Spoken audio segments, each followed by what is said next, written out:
Hoje é segunda-feira, dia 10 de maio de 2021. E o tema que estudaremos na nossa lição da Escola Sabatina será Padrão de Salvação. O texto que serve como base para o nosso estudo de hoje é Êxodo capítulo 6, versos 6 e 7, que diz assim: Portanto, diga aos filhos de Israel, eu sou o Senhor, eu vou tirá-los dos trabalhos pesados do Egito, vou livrá-los da escravidão, vou resgatar vocês com o braço estendido e com grandes manifestações de juízo. Eu os tomarei por meu povo e serei o seu Deus. E vocês saberão que eu sou o Senhor, seu Deus, que os tiro dos trabalhos pesados do Egito.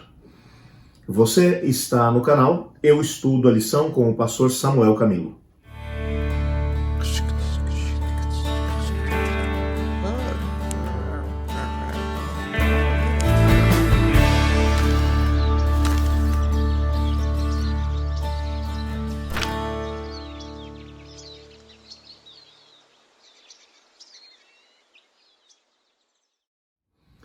No texto que acabamos de ler, percebemos aqui um padrão de salvação que o Senhor Deus estabeleceu. Esse mesmo padrão apareceu quando Deus lidou com Noé. Noé, que teve uma aliança feita com o Senhor Deus, ele conseguiu se salvar não apenas porque ele fez a arca, mas porque o Senhor Deus protegeu a arca. A salvação de Noé, bem como da sua família, do dilúvio que acabou acontecendo, foi um ato da parte de Deus. É claro que havia uma parte que ele tinha que desempenhar. Ele tinha que construir uma arca. Mas você há de concordar comigo que um barco daquele tamanho, sem qualquer tipo de mecanismo de direção, com a porta com tranca apenas pelo lado de fora, não havia nenhum controle nas mãos do Noé.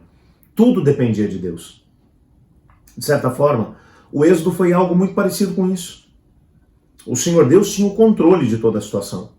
Quem enviou as pragas sobre o Egito foi Deus.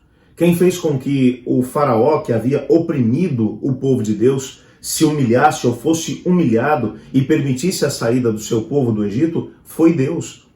Quem os dirigiu pelo caminho, pela rota que eles deveriam seguir para poder chegar até a terra de Canaã, foi Deus.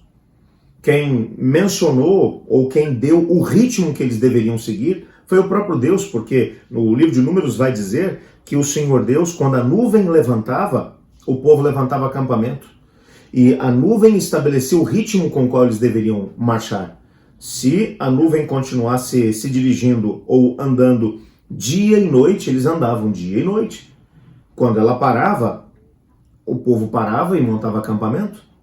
Era Deus, portanto, quem estabelecia a direção, era Deus quem estabelecia o ritmo que eles deveriam seguir de viagem.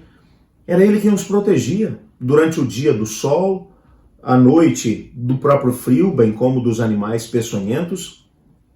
Deus estava com eles. Era Deus quem providenciava para eles o alimento, era Deus quem providenciava para eles as roupas, era Deus que providenciava para eles a água, a proteção. Quando outras nações viam aquela multidão de cerca de 2 milhões de peregrinos atravessando por suas terras e que vinham para poder se opor a eles, quem dava a eles a libertação era Deus. Nem armas eles possuíam. Eram apenas um bando de escravos. Mas o Senhor Deus os protegeu. O Senhor Deus os guiou. É interessante que no texto que lemos, de Êxodo capítulo 6, versos 6 e 7, Deus vai dizer aqui uma coisa muito interessante. Ele vai dizer, eu vou resgatar vocês. A palavra resgatar aqui vem do termo hebraico goel. O goel era nada mais nada menos do que um parente próximo com condições de fazer o resgate de uma pessoa. Quando é que isso acontecia? Quando alguém se endividava muito e acabava tendo que entregar as propriedades da família, às vezes a si mesmo e a sua família como escravos, e ele sem qualquer tipo de condições de poder pagar a dívida, esse parente próximo, que era o resgatador, o goel, ele vinha e assumia a dívida desse indivíduo e fazia o resgate, ou seja, pagando a dívida, ele resgatava a propriedade da família, bem como a própria família que era escrava. Deus agora se coloca aqui como o goel, aquele que vem, e o povo de Israel estava vivendo exatamente isso. Eles haviam se tornado escravos, eles não eram donos nem de si mesmos. E o Senhor Deus vem agora e vai dizer, eu vou ser o goel deles. eu vou assumir a responsabilidade de cuidar deles. Uma vez que o Goel pagasse a dívida, ele se tornava agora o líder da família.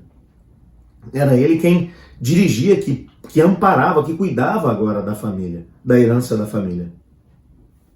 O que Deus está dizendo é que ele se tornaria o Goel, ele resgataria o seu povo como o Goel, o parente próximo, que viria para poder conseguir pagar o preço exigido pela libertação e ao mesmo tempo para poder dirigir o seu povo. Deus, ele veio com uma atitude de graça e de amor. A motivação de Deus era uma motivação de amor.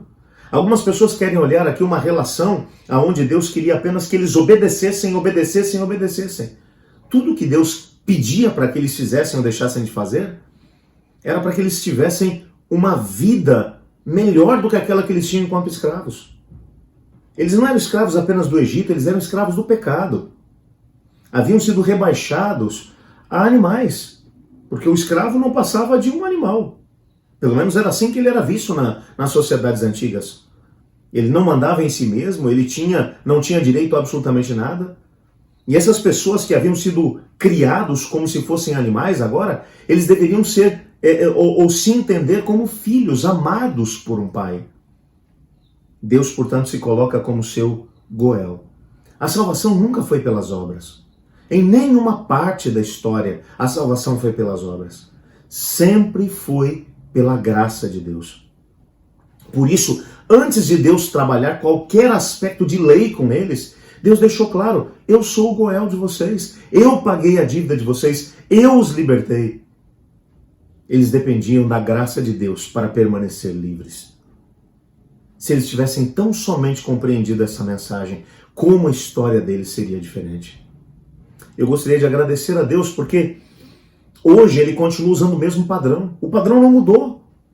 A salvação na época de Adão, na época de Noé, na época de Abraão, na época de Isaac, Jacó, Moisés, de Israel, na época da igreja, nos nossos dias e até Jesus voltar, continua sendo o mesmo.